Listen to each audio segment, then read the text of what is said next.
Assalamualaikum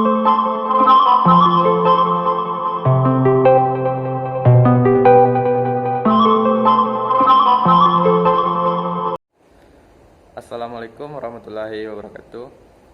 Selamat siang Ibu dan teman-teman sekalian, mata kuliah Hubungan Industrial sesi Jumat 13.20. Pada hari ini kami dari kelompok 5 akan mempresentasikan materi tentang status hubungan kerja.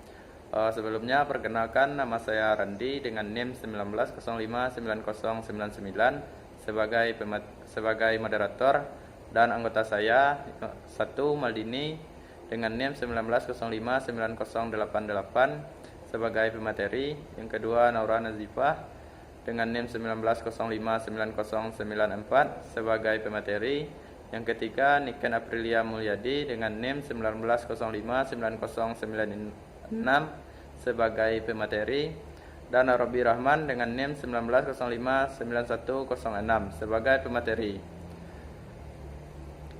Baiklah, langsung saja kepada poin 1, yaitu PKWT atau Perjanjian Kerja Waktu Tertentu dan PKWTT atau Perjanjian Kerja Waktu Tidak Tertentu yang akan disampaikan oleh Niken.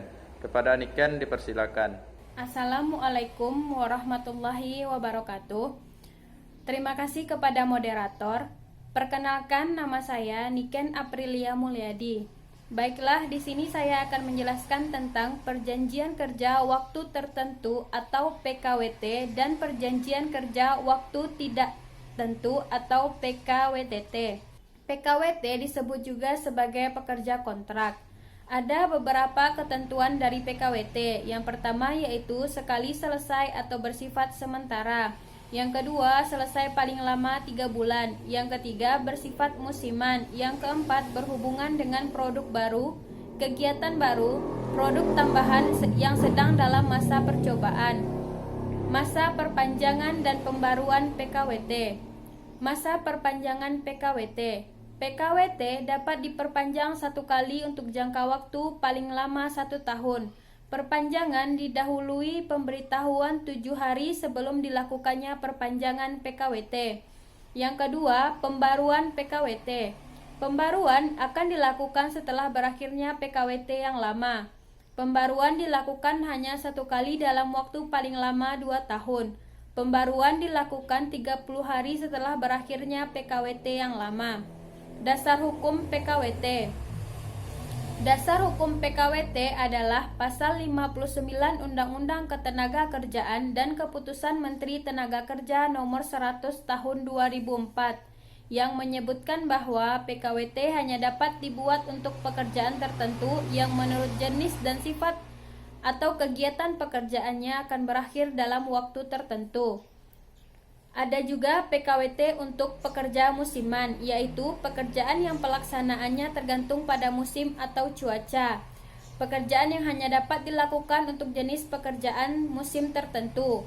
Pekerjaan yang harus dilakukan untuk memenuhi pesanan atau target yang dilakukan sebagai pekerja musiman.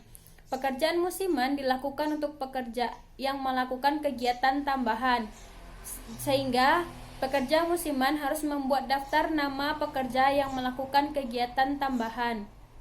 Sebuah PKWT wajib dibuat secara tertulis. PKWT juga wajib didaftarkan pada instansi ketenagakerjaan atau dinas ketenagakerjaan di daerah masing-masing. Jika PKWT tidak didaftarkan pada instansi ketenagakerjaan, akan membuat PKWT itu menjadi tidak sah dan secara otomatis PKWT akan berubah menjadi PKWTT. Selanjutnya, Perjanjian Kerja Waktu Tidak Tentu atau PKWTT. Peraturan PKWTT sendiri diatur dalam Pasal 56, Pasal 60, dan Pasal 63 Undang-Undang Ketenagakerjaan. Berdasarkan Pasal 1 Angka 2 Keputusan Menteri Tenaga Kerja dan Transmigrasi Republik Indonesia Nomor Keputusan 100-Men-6-2004 tentang ketentuan pelaksanaan Perjanjian Kerja Waktu Tidak Tentu. PKWTT adalah perjanjian kerja antara pekerja atau buruh dengan pengusaha untuk hubungan kerja yang bersifat tetap. PKWTT disebut juga sebagai pekerja tetap. Namun, jika PKWTT dibuat secara lisan, maka klausul-klausul yang ada di antara mereka, yaitu antara perusahaan dan karyawan, adalah klausul-klausul yang telah diatur dalam Undang-Undang Ketenagakerjaan. Perusahaan dan karyawan dianggap menyetujui Undang-Undang Ketenagakerjaan sebagai sumber perikatan mereka. Ada beberapa ketentuan dari PKWTT. Yang pertama yaitu tidak dibatasi periode waktu tertentu. Yang kedua, melakukan jenis pekerjaan waktu tidak tertentu. Dan yang ketiga, bersifat terus-menerus.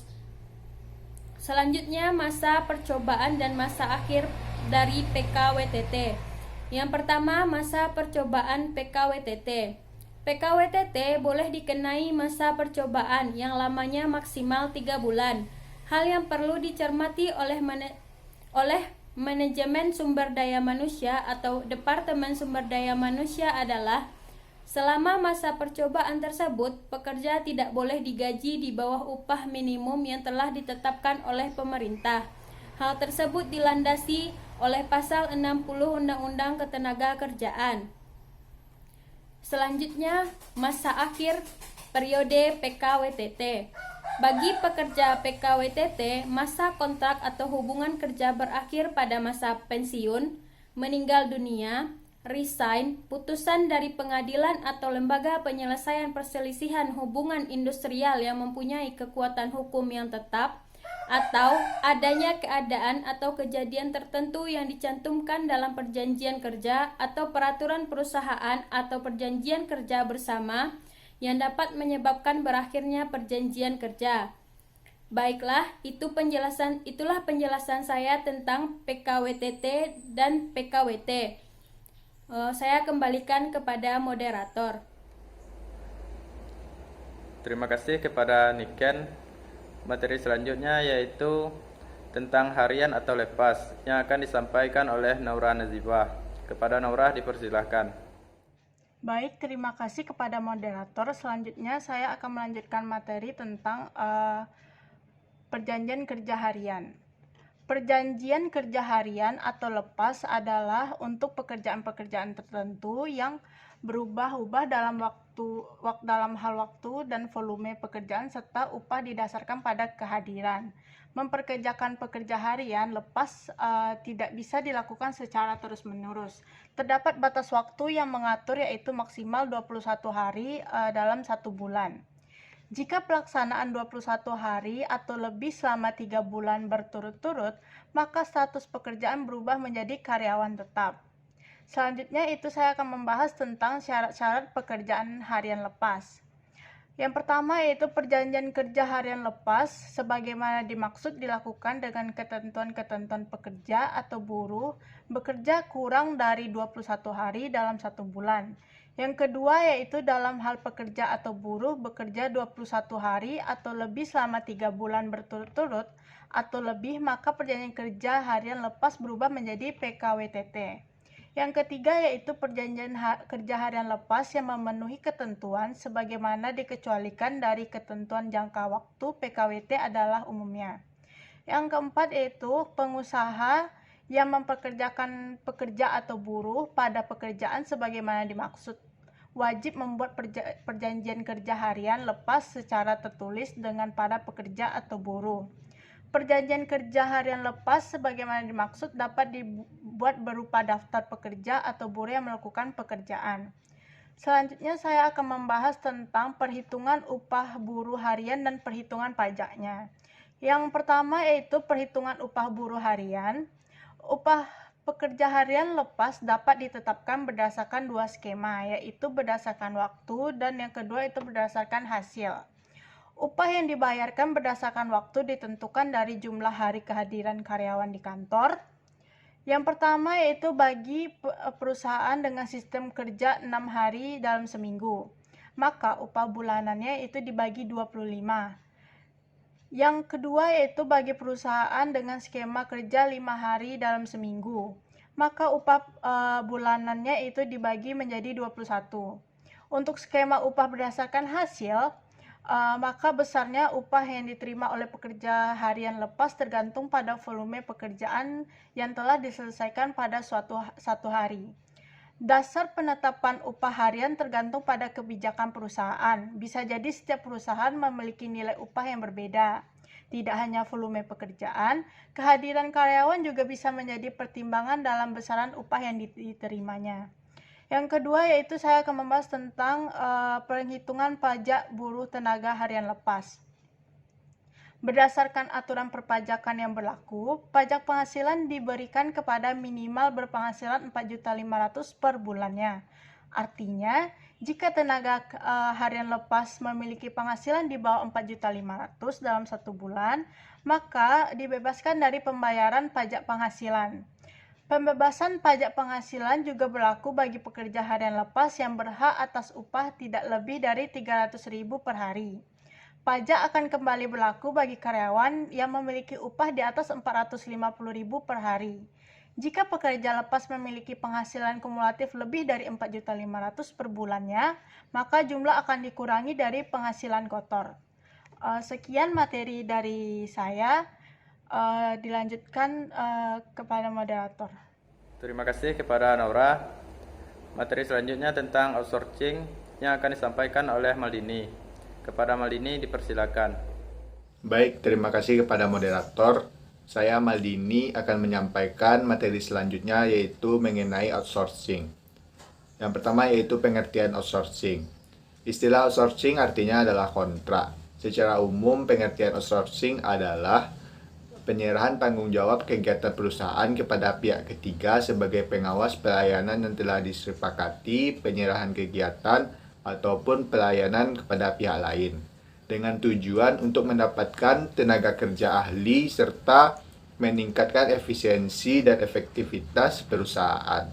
Outsourcing juga dapat diartikan sebagai penyerahan kegiatan perusahaan baik sebagian atau secara keseluruhan kepada pihak lain yang tertuang dalam kontrak perjanjian. Penyerahan kegiatan ini dapat meliputi bahan produksi beserta tenaga kerja, fasilitas, peralatan, teknologi, dan aset lain serta pengambilan keputusan dalam kegiatan perusahaan. Dalam perundang-undangan, definisi tentang outsourcing dapat dilihat dalam ketentuan pasal 64 Undang-Undang Nomor 13 Tahun 2003 tentang ketenaga kerjaan, yang isinya mengatakan adanya perjanjian kerja yang dibuat antara pengusaha dan tenaga kerja, di mana perusahaan tersebut dapat menyerahkan sebagian pelaksanaan pekerjaan kepada perusahaan lainnya melalui perjanjian pemborongan pekerjaan yang dibuat secara tertulis. Baiklah, yang kedua yaitu hubungan ketenaga kerjaan outsourcing. Sesuai dengan perundang-undangan dalam pasal 65 Undang-Undang Ketenagakerjaan, kegiatan outsourcing hanya bisa dilakukan oleh perusahaan yang berbadan hukum.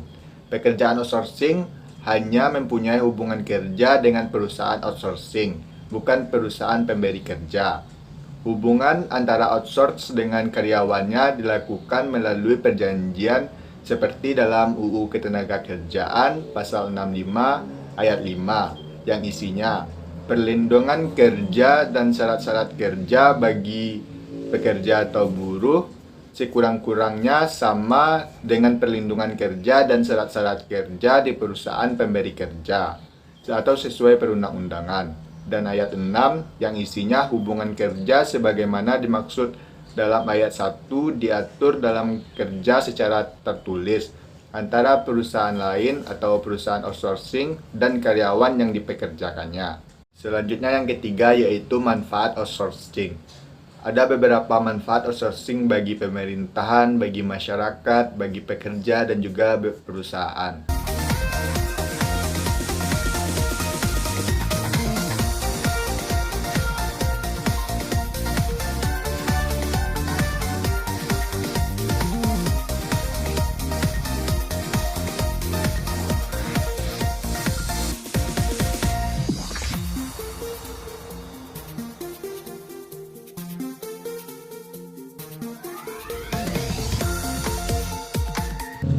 Baiklah, sekian materi saya kembalikan ke moderator. Terima kasih kepada Maldini. Materi selanjutnya yaitu studi kasus tentang hubungan kerja yang akan disampaikan oleh Robby Rahman. Kepada Robby dipersilakan. Baiklah, terima kasih kepada moderator. Assalamualaikum warahmatullahi wabarakatuh. Saya Robi Rahman, NIM 190591106. Pada kesempatan kali ini saya akan menjelaskan mengenai studi kasus status hubungan kerja. Pada studi kasus ini saya mengangkat isu mengenai permasalahan pada pekerjaan pekerja PKWT atau pegawai kontrak. Nah, pada isu studi kasus ini saya mengambil referensi dari master tesis Bapak Harli Rauf Rohandi tahun 2018. Bapak Harli Rauf Rohandi ini adalah mahasiswa S2 Universitas Andalas, yang mana judul tesisnya yaitu Analisa Konsep Pelaksanaan Perjanjian Kerja Waktu Tertentu pada Badan Usaha Milik Negara PT Bank Mandiri Persero Tbk. Nah, isunya yaitu banyak perusahaan yang memberikan pekerjaan kepada pegawai PKWT atau pegawai kontrak, yang mana pekerjaan tersebut seharusnya dikerjakan oleh pegawai PKWTT atau pegawai tetap. Kita tidak mengungkiri bahwa banyak sistem kontrak yang terjadi di perusahaan di Indonesia. Alasannya klasik bagi para pekerja, yaitu dia ingin mendapatkan pekerjaan dan untuk memenuhi kehidupannya sehari-hari. Kemudian dia berharap banyak untuk bisa diangkat menjadi pegawai tetap atau pegawai PKWTT setelah dia melaksanakan PKWT. Namun pada prakteknya banyak yang melenceng, yang mana Bank Mandiri ini dia memberikan pekerjaan kepada PKWT itu atau pegawai kontrak yang seharusnya dikerjakan oleh PKWTT atau pegawai tetap. Contohnya sebagai customer service atau CS, sebagai teller, sebagai analisis kredit, sebagai marketing, dan lain sebagainya. Yang mana seharusnya pekerjaan-pekerjaan tersebut dilaksanakan oleh pegawai pelaksana, yang mana pegawai pelaksana tersebut adalah pegawai tetap yang telah direkrut melalui rekrutmen yang dilaksanakan oleh internal Bank Mandiri. Nah, namun sayangnya PT Bank Mandiri ini mengisi jabatan seperti CS, teller, dan lain sebagainya tersebut pada tesis ini itu diisi oleh PKWT. Nah, sementara menurut Undang-Undang Ketenagakerjaan Pasal 59 ayat 1 menyatakan bahwa PKWT hanya dapat dibuat untuk pekerjaan tertentu yang menurut jenis dan sifat atau kegiatan pekerjaannya akan selesai dalam waktu tertentu. Dalam waktu tertentu, kita garis bawahi. Nah, CS, teller, back office, analisis kredit, mikrokredit, dan lain sebagainya, itu adalah pekerjaan yang tetap dan tidak akan habis sampai bank tersebut habis. Oleh karena itu, sudah sepantasnya Bank Mandiri tersebut melakukan rekrutmen untuk PKWTT langsung. Nah, yang di sini Bank Mandiri ini mengisi jabatan tersebut dengan PKWT atau pegawai kontrak selama 2 tahun. Contohnya Bank Mandiri merekrut teller secara PKWT dengan masa durasi kerja 2 tahun. Kemudian dikasih masa jeda 30 hari dan diangkat menjadi pegawai TT jika target yang telah ditetapkan oleh internal bank tersebut tercapai oleh pekerja kontrak tadi. Nah, kalau memang seperti itu, berarti kan sama saja itu dengan masa percobaan. Sementara menurut Undang-Undang Ketenagakerjaan, masa percobaan itu hanya boleh selama 3 bulan. Kalau melanggar yang 3 bulan tadi, berarti status pekerjaan tersebut batal demi hukum. Nah, berarti di sini Bank Mandiri melanggar. Seharusnya karena Bank Mandiri akan mengisi kekosongan jabatan tersebut, kenapa tidak merekrut secara PKWTT atau tetap saja? Kenapa harus PKWT? Berarti Bank Mandiri telah melanggar aturan dari pasal ketenagakerjaan tersebut. Baiklah, hanya itu yang dapat saya sampaikan. Jika ada kata yang salah, saya mohon maaf. Saya akhiri. Assalamualaikum warahmatullahi wabarakatuh. Terima kasih kepada Robi. Materi selanjutnya yaitu tentang studi kasus tentang status hubungan kerja yang akan disampaikan oleh saya sendiri. Studi kasus tentang status hubungan kerja. pada saat ini masih banyak pekerja atau buruh yang statusnya dalam masa perjanjian kerja waktu tertentu atau PKWT, sedangkan pekerja atau buruh tersebut sudah bekerja lebih dari 10 tahun di sebuah perusahaan. Sementara itu masih banyak staf atau karyawan lain yang mempunyai masa kerja lebih dari 3 tahun, tetapi statusnya masih pekerja kontrak atau PKWT. Memiliki jaminan kesejahteraan dan keselamatan yang layak. Mereka memberi pemerintah tenggat waktu hingga akhir September untuk mengangkat seluruh outsourcing menjadi karyawan tetap. Para buruh mengecam jika tuntutan mereka tidak terpenuhi akan melakukan aksi mogok kerja nasional Oktober mendatang.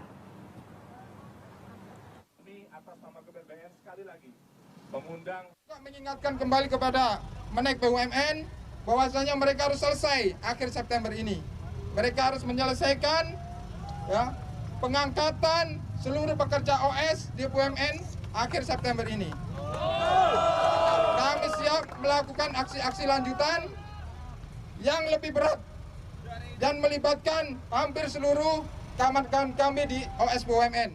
Hal ini sangat bertentangan dengan pasal 59 Undang-Undang Nomor 13 Tahun 2003 yang menyatakan pada ayat 1 bahwa perjanjian kerja untuk waktu tertentu hanya dapat dibuat untuk pekerjaan tertentu yang menurut jenis dan sifat atau kegiatan pekerjaannya akan selesai dalam waktu tertentu, yaitu pekerjaannya sekali selesai atau yang sementara sifatnya.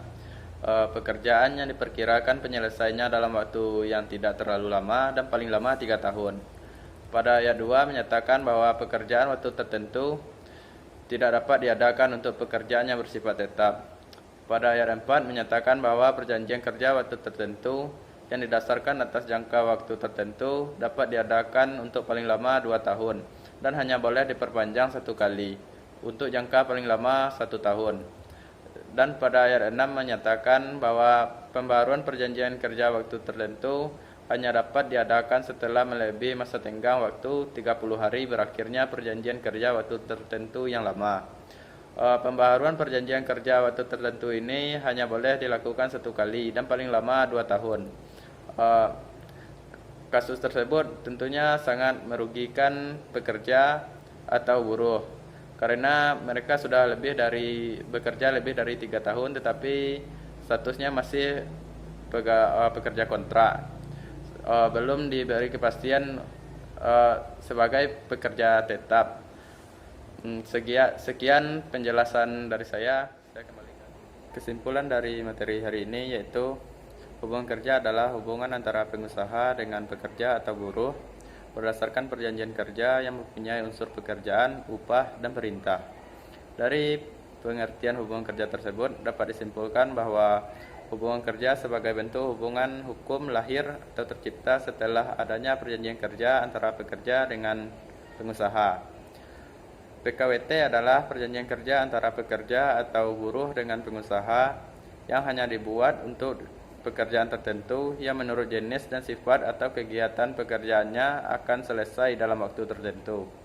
Perjanjian kerja harian atau lepas adalah untuk pekerjaan tertentu yang berubah-ubah dalam hal waktu dan volume pekerjaan serta upah didasarkan pada kehadiran. Mempekerjakan pekerja harian lepas tidak bisa dilakukan secara terus-menerus. Terdapat batas waktu yang mengatur, yakni maksimal 21 hari dalam 1 bulan. Jika pelaksanaannya 21 hari atau lebih selama 3 bulan berturut-turut, maka status pekerja tersebut berubah menjadi karyawan tetap. Outsourcing ialah pekerja kontrak yang dipekerjakan oleh perusahaan untuk jangka waktu tertentu. Waktunya terbatas maksimal 3 tahun.